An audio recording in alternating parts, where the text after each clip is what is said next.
Dexter always wraps his prey in plastic wrap before each kill, then recounts their sins in detail. Only after they've fully tasted the flavor of fear does he send them to hell. As an intern forensic scientist at the police station, Dexter never kills innocent people. His hunting targets are criminals who have evaded justice. This time, he has his sights set on a villain named Ferrer, who not only lends money at high interest rates but also violently collects debts, causing many deaths. To find evidence of Ferrer's crimes, Dexter sneaks into his house. Ferrer's home is filled with alcohol and delicious food, and Dexter can't resist stealing a piece of meat. Suddenly,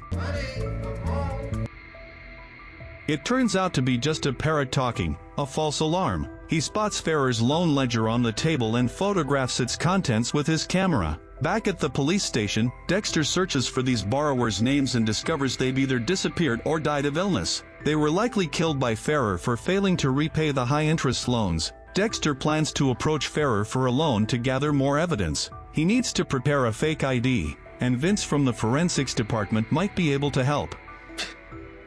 You know who you're talking to? I'm like the Da Vinci of identity fraud. Dexter lies, saying he wants to attend a party but isn't old enough. After paying $10, he obtains a new identity. Congratulations, Patrick. You're 24.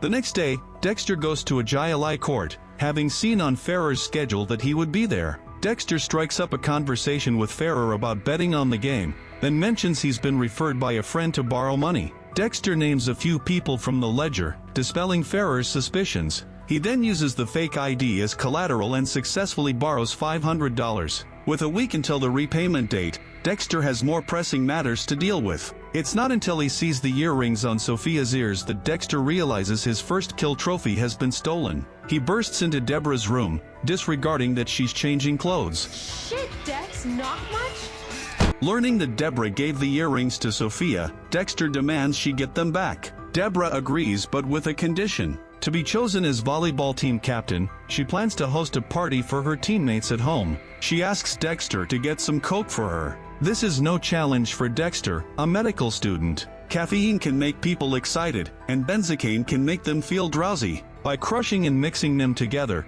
the appearance and effect are similar to coke.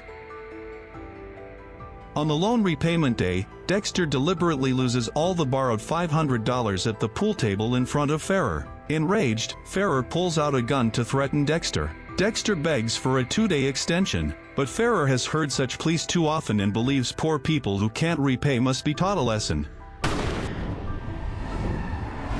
Dexter is excited but pretends to be terrified and keeps pleading. After Ferrer leaves, he digs out the bullet shot into a tree, exactly what he wanted. Back at the police station, Dexter compares the ballistics under a microscope, confirming that Ferrer is the murderer of Renee's mother. Dexter becomes excited, planning to carry out his killing plan that night. Although Harry doesn't want his son to become a serial killer, he understands that Dexter's bloodlust needs an outlet. Moreover, Dexter has uncovered evidence of Ferrer's crimes, proving he deserves to die. Harry ultimately gives his tacit approval to his son's actions.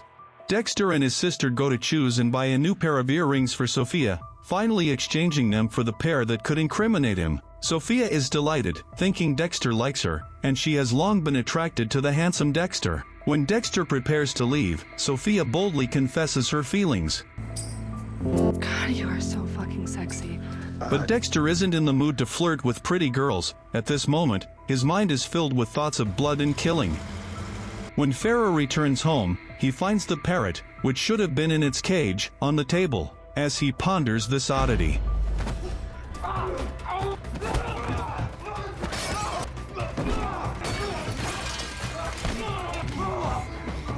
Ferrer ultimately can't match the young Dexter and is choked unconscious. When he regains consciousness, Ferrer finds himself tightly bound in plastic wrap. To savor the thrill of the kill in the best condition, Dexter begins his warm-up routine.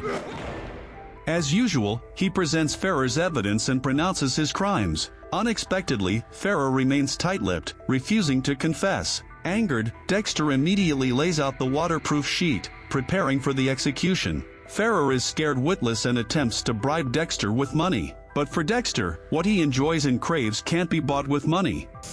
No! With his previous experience, Dexter handles the corpse more skillfully this time. Due to the larger size of this body, Dexter dismembers it to prevent the alligators from choking. He throws away the earrings. It was a strange feeling after my second kill, like sitting in the gap between who I was and who I was becoming. However, the alligators seem unsatisfied with this meal. After Dexter leaves, Farrer's severed arm unexpectedly floats to the surface.